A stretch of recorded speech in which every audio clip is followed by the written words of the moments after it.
Good morning. I'm Nayana from the Department of English, Milagros College, Mangalore. Today I shall take up the poetry The Solitary Reaper by William Wordsworth. William Wordsworth had written this poetry in two volumes and published in the year 1807. He is popularly, as all of us know, as nature poet, where nature was theme of most of his poems. Now, coming to the background of this poetry, he had been on a visit to Scotland with Dorothy and St. Coleridge as his companions. There, when he visited, he was inspired or he was attracted by the sights of reapers who were reaping in the harvest in the fields. And he was, moreover, it reminded of the passage of Thomas Wilkinson, a traveler who had mentioned a few lines in his book, The Tours of the British Mountain. Coming to the poetry here, the first stanza, he talks about a girl. Totally, the background is a rural life. A girl who was found in the fields reaping the harvest and singing by herself. Now, just watching her from a distance, with his own imagination, he comes up with these lines. Behold her single in the field, yon solitary highland lass, reaping and singing by herself, stop here or gently pass. The poet is trying to seek the attention of all his listeners. He's trying to tell everybody, behold her, look at her, all alone she is found. She is found all alone in the field. Look at a girl who is standing, who is in the fields by herself, all herself, alone in the field. Yon solitary highland lass.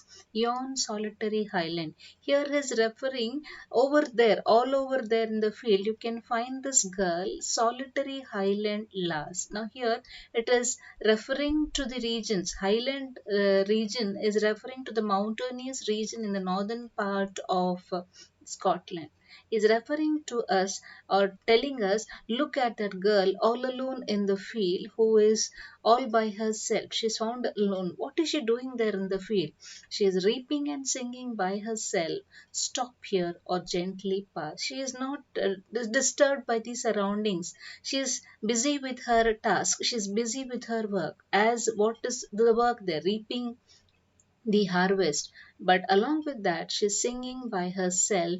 Now he's asking his travelers and passers by, just listen to her, just stop there, listen to her.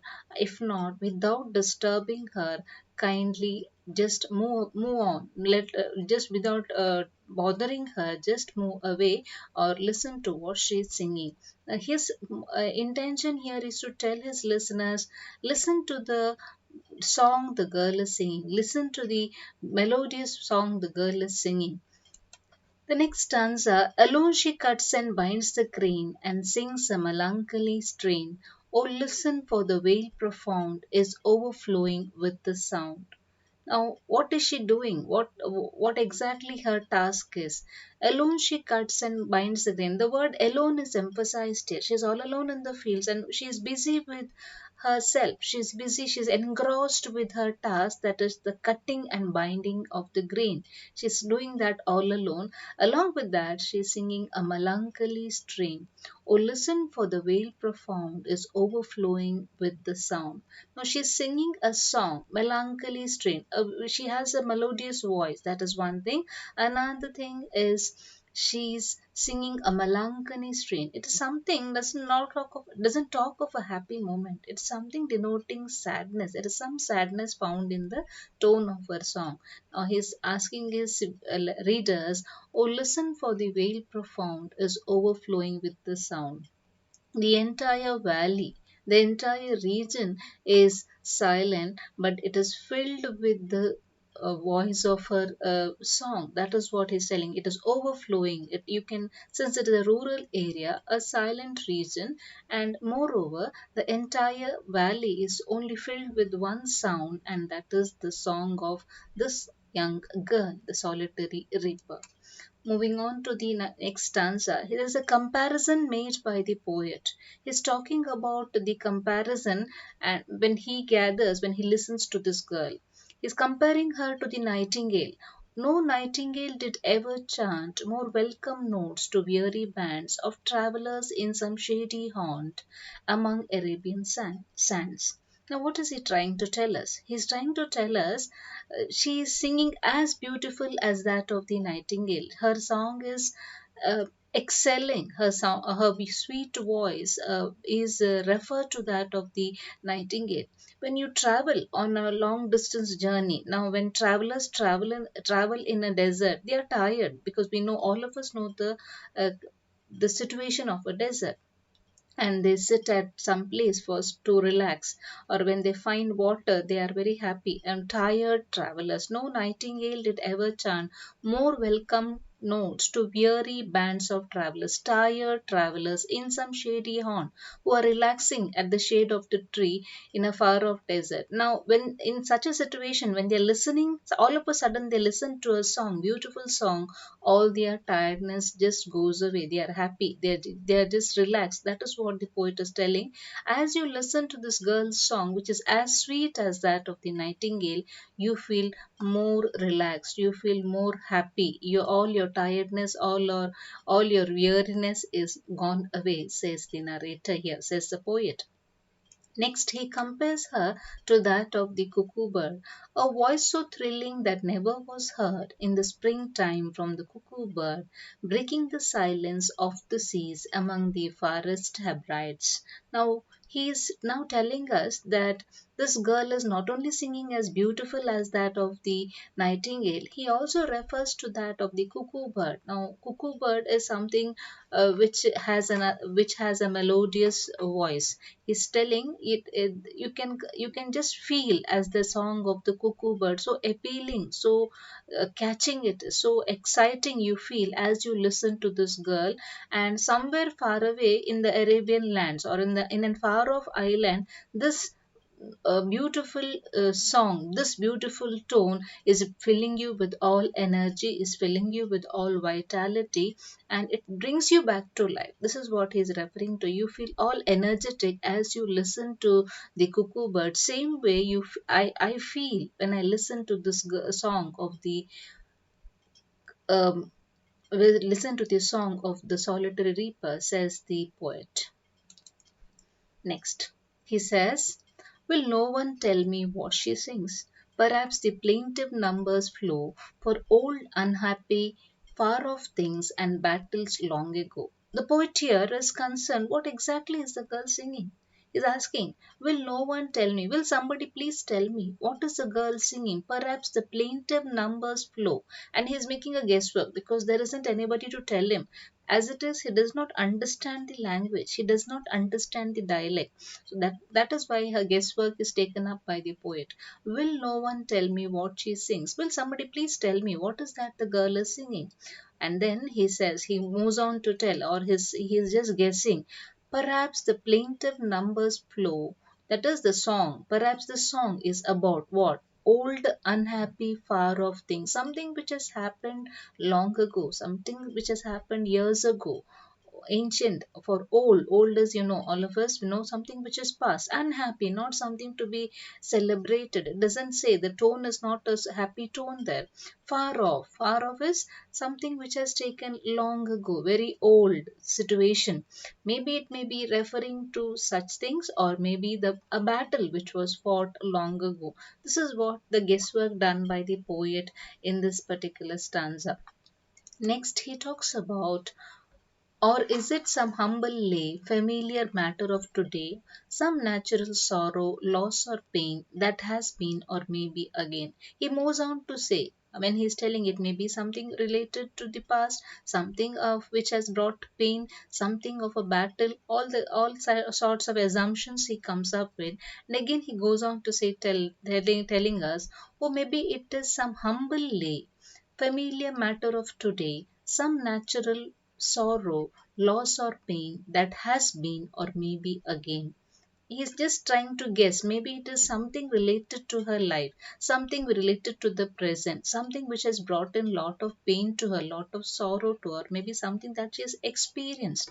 That is why he says it may be something related to that. And or maybe she's predicting some sad situation might come up in the future. This may be the possibilities what the girl is singing, says the poet. Later, whatever the theme the maiden sang, as if her song could have no ending, I saw her singing at her work and over the sickle bending. Now here he is telling us whatever it is, maybe a song related to her past, so related to the region, related to something which has occurred years ago, whatever be the theme, I'm not worried about that. I'm just trying to tell you all that whatever she sang, it looked like the song had no ending. It was going on and on and on, and as it is, I could not follow what she was singing, but it was going further and further. And I saw her, she was not disturbed by anything. No, none of her surroundings she was disturbed.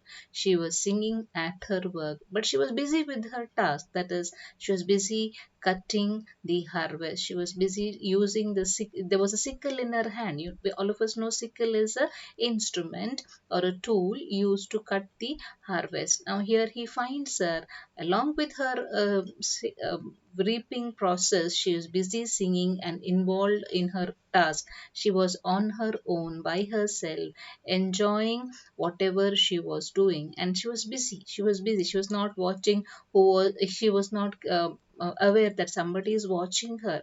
Now, what was the action of the poet? He says, I listened motionless and still, and as I mounted up the hill, the music in my heart I bore, long after it was heard no more. Now, as it is, the poet is in a silent place, a far off region, a valley he is. He said, I didn't want to disturb the girl. I listened motionless without disturbing the girl.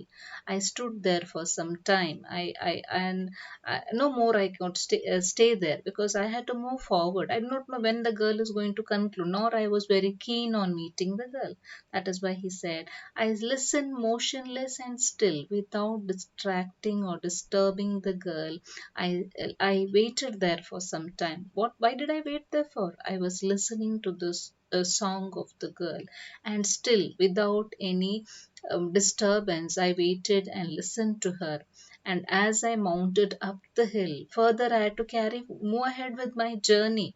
As I moved up to the hill, I could just listen to the song. I could hear the song. Now, when you go to a remote area, when you listen to something to a certain extent, until and unless you leave that place to a certain extent, you listen to that. Same way, he says, as I moved further, quite along, I could feel the song of the girl. I could hear the song of the girl. The music in my heart I bore long after it was not heard no more. It was not heard. What am I trying to tell here is he's trying to tell us that I moved further, but when I moved further, I could feel the song of the girl. I could listen to I could experience that song. The song lingered in my mind. I could recollect the tone of the song, and with that song in my mind, with that song in my heart, I just moved further. But after some time, when I moved still further, I could no more hear the song, but I could feel the song. I could feel the song as it has made an impact on my mind. That is what the narrator is trying to conclude here by telling that this is what his experience was when he saw the solitary reaper far away in the fields, all by herself and singing. This is the total gist brought out by the poet, his experience when he saw this young girl singing. Thank you.